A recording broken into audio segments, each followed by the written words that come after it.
Bienvenue dans la tranche 5 minutes avec le géologue Tingamakaona Rodrigue. Aujourd'hui, pour cette petite partie, nous allons donc parler de la géostatistique. La géostatistique qui est une branche très importante de la géologie, qui est une branche très importante dans ce qui est de l'estimation de réserves et des ressources minérales. Comme vous l'entendez, géostatistique vient de deux mots.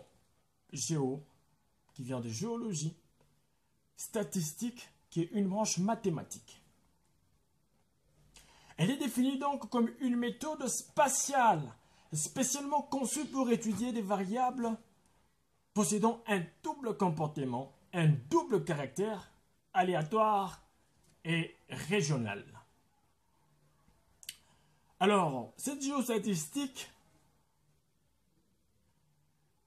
ou une étude géostatistique, c'est fait en 4 grandes étapes, en 4 grandes phases, dont la première est donc l'acquisition des données.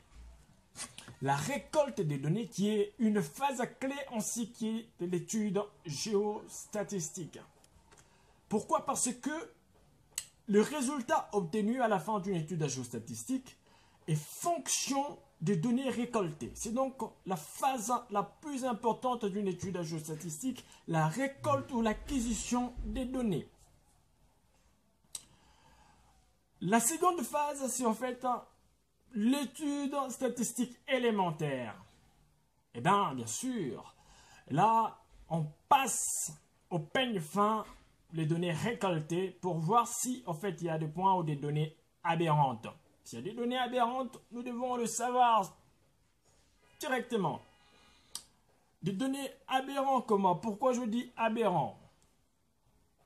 Lorsque vous êtes dans une zone où vous avez généralement des teneurs en cuivre, un maximal de teneur en cuivre de 10, un maximum de 10, et que vous voyez que parmi vos données, il y a 2 ou 3 points où on a mis une teneur en cuivre de 110 par exemple pour cent, vous devez supprimer ou annuler ces points qui sont aberrants. Pourquoi? Parce que ces points vont gêner les résultats.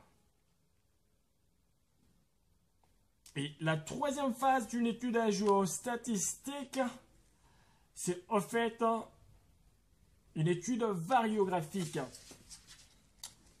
Par étude variographique, on voit la mesure des relations spatiales qui existent entre les données récoltées.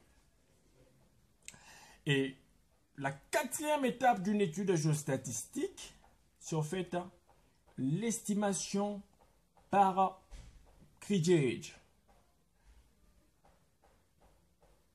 Le Krigage, c'est également un interpolateur, un estimateur dans lequel les données interviennent d'une manière linéaire. Je dis bien linéaire, le Krigage. Alors, nous n'allons pas nous attarder sur le Krigage parce que c'est un mot que je suis en train de vous présenter, mais c'est tout un chapitre. Alors, nous allons parler également de l'estimation de réserves et ressources. Estimation de réserves et ressources. Qu'est-ce qu'on entend par réserve? Qu'est-ce qu'on entend par ressources? En fait, une ressource, c'est donc une quantité maximale.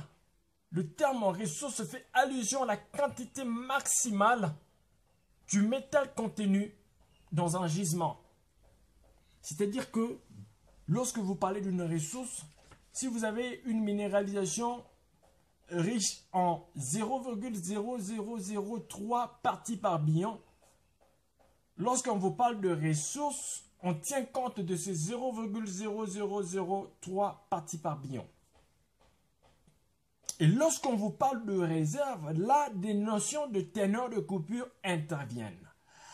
La réserve tient compte de la partie du gisement récupérable.